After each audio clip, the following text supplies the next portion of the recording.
Well, hello, my soul friends. It is Victoria, the Soul Nurturer, and I'm here with a topic on my heart to share with you today. I think it's timely. Actually, this video might have been timely for the whole year. And my topic is from bliss to pissed, and from pissed back to bliss. It's based on a blog I wrote about 4 years ago in my own research, spending some time with my family that I love, right? I mean, this is not unique to me. And even though I'm a soul guide and a practitioner of these, mindful practices, yeah, I get triggered too. I call it doing research. I get out there and see what's not working and then try to fine tune it and practice better and teach from that place. I like to say, do your best and surrender the rest. So every year in general, I get at least 1 or 2 requests for this blog, and I post it on Facebook. I don't know how to post it on Instagram, but anyway, I thought, I know that we're all so busy and our attention spans are getting smaller. In fact, when I do videos, people ask me sometimes to do them shorter. I also get asked to do them longer. So I stopped trying to please people with the length of my video and just talk from my heart. But if any video is too long, pace yourself, watch 5 minutes, come back later, watch 5 more minutes. But you do you, we'll all do what we need to do, right? So and now where was I with that? Let me back up a step because I need to just, I'm really feeling the energy of today. Big time. There's an intense energy I feel, but it's also a wonderful energy to really review. And this has been the theme of the year, right? Review. Where are we? How are we on our path? And who are we? Who are we trying to become? What's trying to emerge? And the overall, look at how have we been doing things and how can we do them differently? This evolutionary energy of, we have to do better. So it's been bumpy, it's been challenging. And by the way, before I fully launch into the topic, I just want to say that was the intention of my channel when I started in 2020. Well, this is pre-pandemic, but it was still the intention to show up here perfectly imperfect without a lot of scripting and no editing, just to show up to speak from my heart to yours, for the intention to offer some soul support, some nurturing for your soul, some nourishing for your being, nourishment, and for some support along the journey. And mostly to, remind you that you're not alone. And my hope is that whatever I speak to speaks to you. Okay, so and with that said, every year I have to decide, do I want to continue? This will be my second year, 2022, and I do feel like I'm going to continue with these videos. I get little messages here and there from people who watch that sort of encourages me to keep going and keep growing. So now back to topic. I love the quote by Ram Dass. He said, and this is the essence of this conversation. Okay. So tell me if you relate to this quote. Brilliant man. Okay. He said, if you feel you've reached enlightenment, go spend some time with your family. Right. So I think that this year in particular, 2020 was gearing us up. And in 2020, my intuition was telling me that everything that was about to come in 2020 and 2021 was to test us. Like all those spiritual books we've read, all the trainings, all the classes, all that we've been doing to shore up for such a time as this. Well, we've been in it, right? And like Ram Dass's quote there, many of us maybe thought, I got this. I've been meditating. I have a regular spiritual practice. I've looked at my shadow. I've worked with, my wounds. I've done a lot of inner work. I've got this. And then, so then what happens when we get together with friends or family and suddenly we are triggered? What is going on, right? Well, first of all, those that we are most invested in or have history with, they know our buttons and we know theirs. And also, our mind is not holding the present moment. It's holding every interaction with the person we're interacting with, right? And so And this heightened energy of this year, and 2020 as well, but this year in particular, people were finding their voices and getting a little bit more clear on what they valued and how they wanted to be heard and seen. And unfortunately, there's a lot of division, but I always feel every time my heart is aching for the division, and it does. I have to tell you the truth. End of the day, I have to wring my heart out, and I pray for what's mine to do and how I can help. But I always have the image of the river, and if you've ever seen this, it's magnificent. I wonder if you could Google it. You probably could. Google a river meeting the ocean. So the water, the river flowing with purpose to its destination to join the waters of the ocean. But when the river meets the ocean, there's a lot of resistance. There's a lot of pushback. It's very choppy and discordant there. It's very, I have yet to do this, and I want to get in the water there and feel the energy of that. Well, I kind of did this year. We all did. We were feeling the energy of old ways of being mashing up with new ways, and also very fixed beliefs on both sides of whatever issue you're looking at. But we have to remember, we all are the water. We are all spirit. We are all connected. So we'll get there. I believe we will. But in the meantime, what do we do, especially when we're coming up with, we're in the holiday season. We'll be spending more time with family, with friends. And how do we manage that? How do we stay in that blissed feeling instead of getting pissed?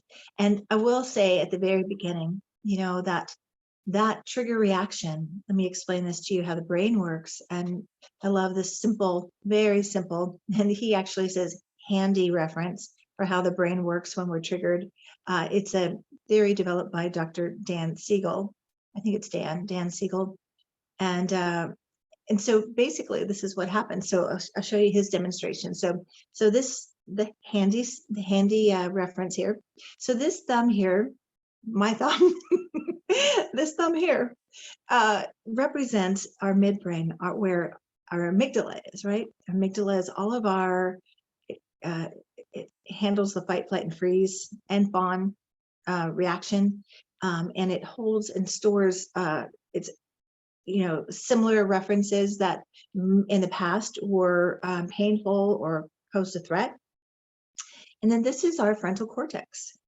And this is where, when we are, grounded, we're feeling good, we're really centered, and our frontal cortex, which is the frontal lobe, is able to logically and rationally be with what is. It's logic and reasoning. Something happens, we can say, oh gosh, that person's having a bad day, or I don't really agree with what they're saying, but I love them, they're cool, everything's okay.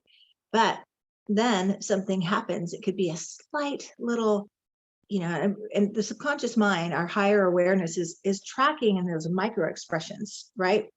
Where the slightest thing could set us off. It could be a certain look the person has that reminds us of a look we saw that threatened us, or a word they use, or the tone they use can suddenly begin to rattle this, intact frontal cortex. And then maybe they say something that's oppositional to what we believe and what we value. And what we value is so core to us. Our needs and values are how we keep ourselves safe and how we view the world. So when those are, someone's knocking on our frontal cortex, like with a lot of information that is contrary to what we believe that helps keep us safe, we can flip our lids. So it's like the amygdala gets triggered and boom, we no longer have our reasoning, our logic, our decision-making, our ability to say, oh, let me think about this for a minute, right?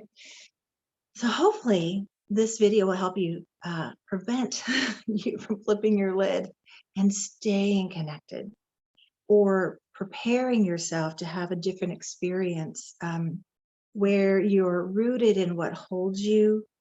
And when I say that, I mean rooted in qualities like, setting an intention. I like to say, if you don't set an intention, you most likely will be in tension, and we want to avoid that this holiday season and always. So rooting in a quality like, I choose, Martin Luther King said, be the thermostat, not the temperature. Love that. And I can't remember where I heard that or read that and in what context, but it's brilliant, right?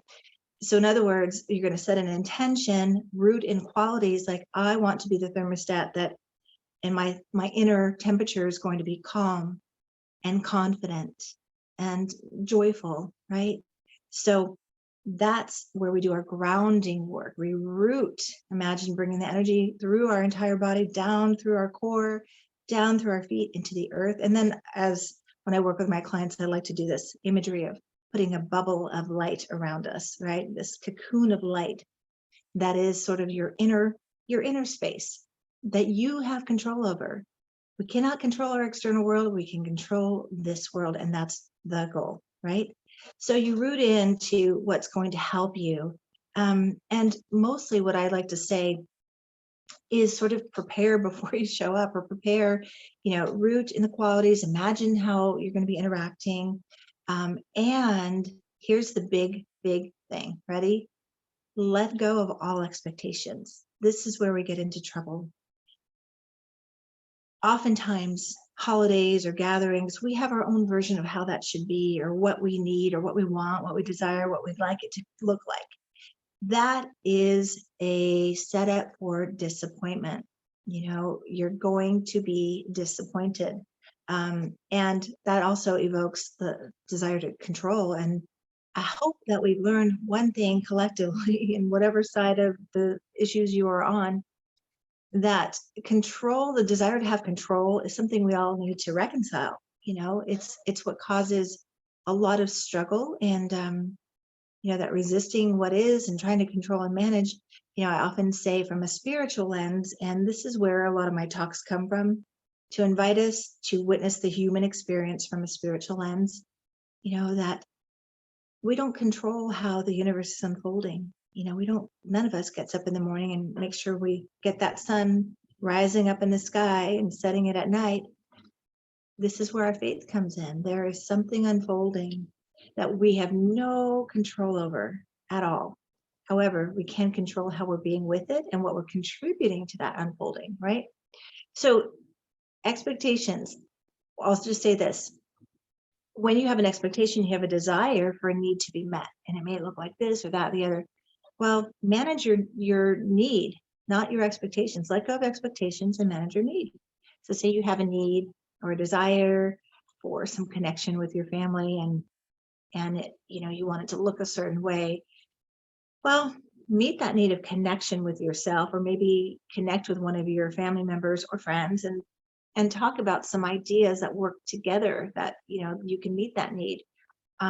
Ideally, you want to meet your needs before you even show up. And I know that sounds silly, like I have a need for hug and connection and love. Well, if it's not met in the way you want, again, you're going to be disappointed. So connect with yourself, connect to your own love, your own acceptance, and figure out, how do I meet that need?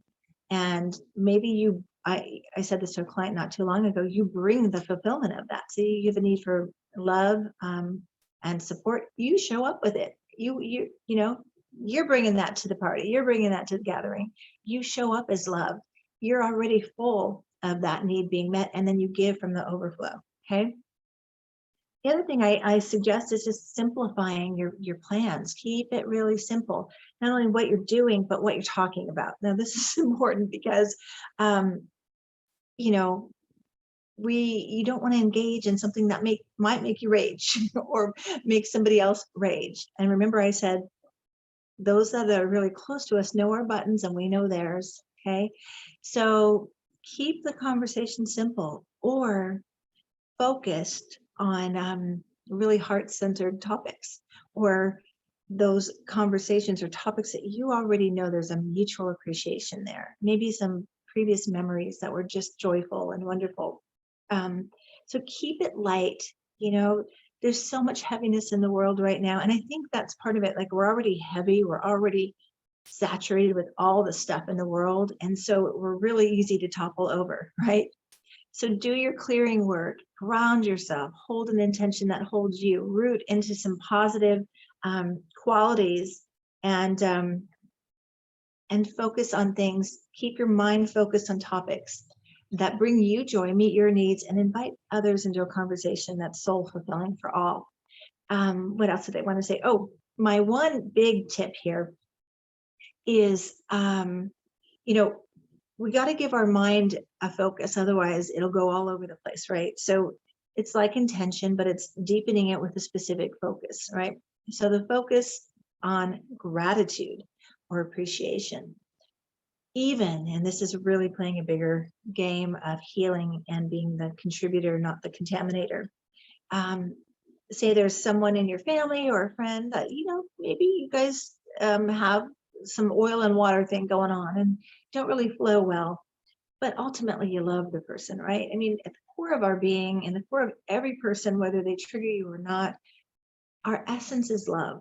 So let's focus there, okay? So what, with that focus of just loving and appreciation of the person, find some gratitude, like something you admire about them, or something that they did that helped you on your journey at some point, or just something to tether into where you hold gratitude instead of all the old stories of any other issues that happened. Or you remember I told you, when you're interacting with someone in the present, it's like your mind file is opened with everything that's ever happened with that person, and that's what can come collapsing into the present moment. So we want to focus where we want to flow that energy, that classic reminder, where attention goes, energy flows, right?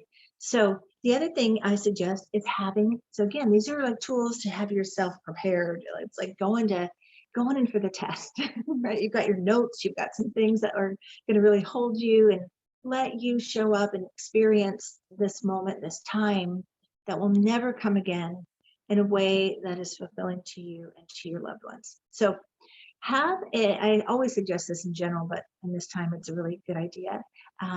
Have an affirmation, a Bible verse, a phrase, or something that helps you to call yourself back, and to dissolve any energy that you may be noticing, like little, twinges of a possible trigger. Okay, call yourself back. And my number one call yourself back tool to self-regulation is putting your hand over heart, breathing in, what do I need? Grounding, imagining yourself like in a beautiful location like where I am right now. Only I wish I were there, but imagine that. That's the power of our imagination. We can focus it on something that feels sacred and safe, right? Or we can let it run off and let that amygdala like open all those threats, and then we're triggered and we flip our lid, right? This is our inner work. This is where we need to stay on top of it, right? So have a phrase. I have a friend that often, when I ask her how she's doing, I don't know if she watches these videos, but often, we're all going through a lot, and and so I check in with friends where I can. I have to tell you, quite frankly, that I don't check in with everybody as much as I used to, because by the end of the day, after working with my clients, we're all in this intense energy together and pretty much spent, and I don't get on the phone. And I know I'm not alone in this. I'd love to hear your comments on this. Are you like this too right now? You already feel spent, weary, like I have to fill up before I can reach back out. My husband and I were joking with a friend last night about, how I am. I wake up in the morning like this bright, happy flower, like, okay, beautiful day, and I've blossomed and I'm excited for the day. And then all this stuff is happening, whether I'm working with my clients, and I love my clients, but I'm an empath and I feel them. I feel their stories. I feel their pain, and then the world. And so by the end of the day, I'm like this wilted flower. I'm just like, I've got nothing left. So I say that because this is again, that one of those points of connection that I'm sure I'm not alone, that we're not reaching out to each other as much as we used to, because we're just trying to manage what we've got going on already. So, I love when I go off on these tangents. Anyway, back to these possible phrases or a verse or something to say. Oh, my friend, she always says, like, we'll chat on Messenger or whatever. And so, how you doing? And then she'll tell me, and I'll say whatever. And she'll always say, this too shall pass. Okay, so that might be one. This too may pass. this too shall pass. I used to always use, forgive me, my Christian friends, I don't know where this is in the Bible. It's Proverbs. But the Lord will perfect all that concerns me. The Lord will perfect all that concerns me. And that I used to use that whenever I was just navigating through a really hard time. And I still use that sometimes, where I, in my human experience, say, I don't even understand this, and I don't know how this is going to work out. And my heart hurts and I'm overwhelmed. The Lord will perfect all that concerns me. And I breathe into that, and it helps me just let go. Right. And then, if you are witnessing what's going on from that sort of evolutionary unfolding, then you may say something like, these are just birth pains, and we are birthing in something amazing, right? Because this is really like a collective rebirthing. The individual, our individual responsibility to do our part, our little, part of the world that's unfolding through us as us. It's been hard, right? I mean, I'm no sugarcoating it. So really quick, I had this theory about this just the other day too, like this up and down, where some people are saying, gosh, I'm feeling kind of bipolar. Sometimes I'm really hopeful. And then other days I'm so down, I don't even know where to begin. I feel like this is purposeful too. It's like busting us out of this regulated way, this conditioned way of how we have been in the world and how the world has been for us. And so we get to this, it's like recalibrating to a new normal together, a new normal for ourselves, where hopefully we are more aligned with our true soul essence. We have reclaimed who we were created to be, and we have our contribution, our purpose ready to go.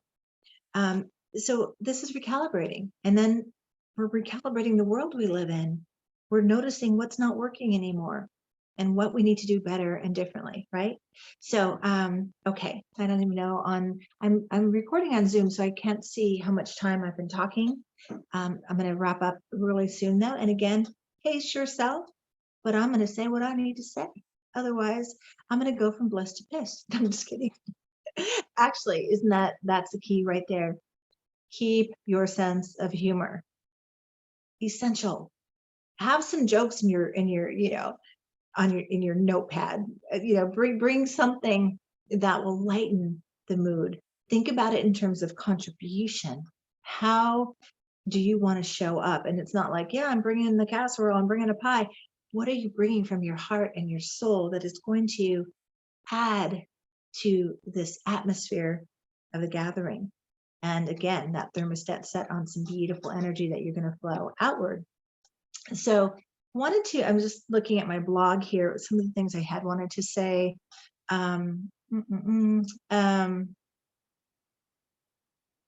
Let's see. I talked about the amygdala already. Okay. And expectations, good.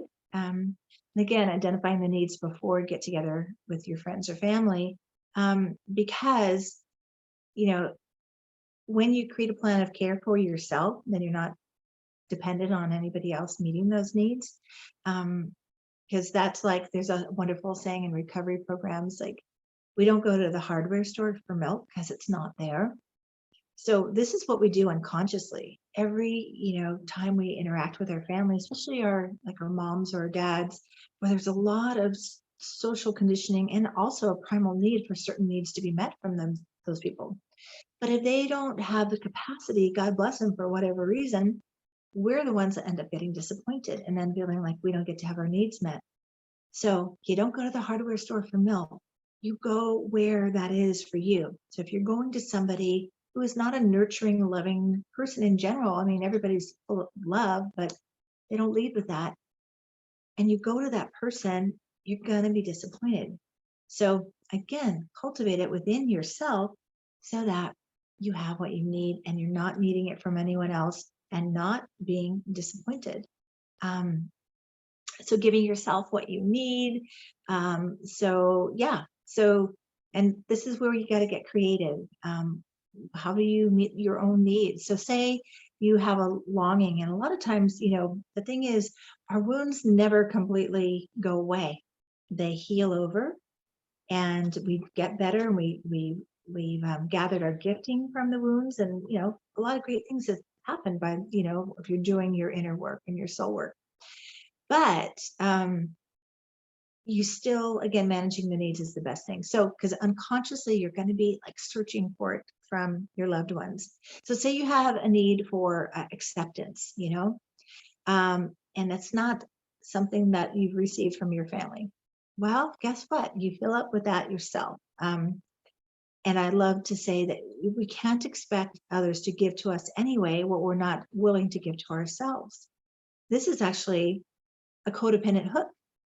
Like we want something, we need something, and so we're waiting for somebody to give it to us, and we'll do for them or give to them what we want. Hopefully they'll give to us what we want. That never works, right? So, think about maybe the trigger person or people that, your friend or your family where you may feel like it might be a little uncomfortable. What in your highest hope would you wish from them? And then figure out how to give that to yourself. Okay. So I'm kind of just going through my blog here, but again, I'll post the link. I don't need to cover everything, but I do really want to encourage you to let gratitude really be the lens you look through when viewing your friends, your family, your life, because you'll engage your mind in gratitude, and that's what you'll see more of and what you'll create more of.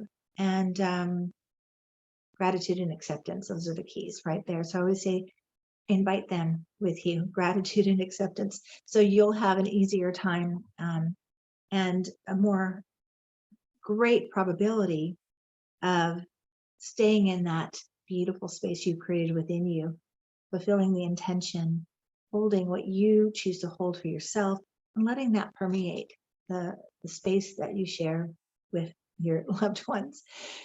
All right. Well, I do hope this helped you. I had so many things I wanted to talk about this time of the year. And I also want to just say, as I do anytime I talk about the holidays, I used to teach a workshop when I worked as a grief counselor for hospice. It was called Surviving the Holidays for those who are grieving.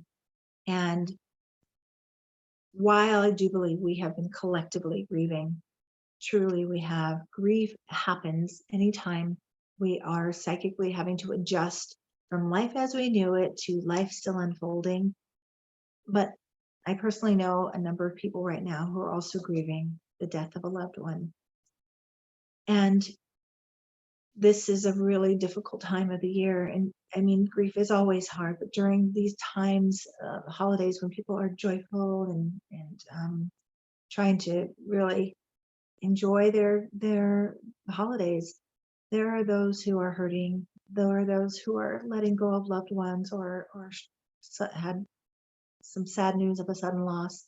And there are those who've had a lot of loss, and I'm one of them. And for me, the holidays used to be really hard.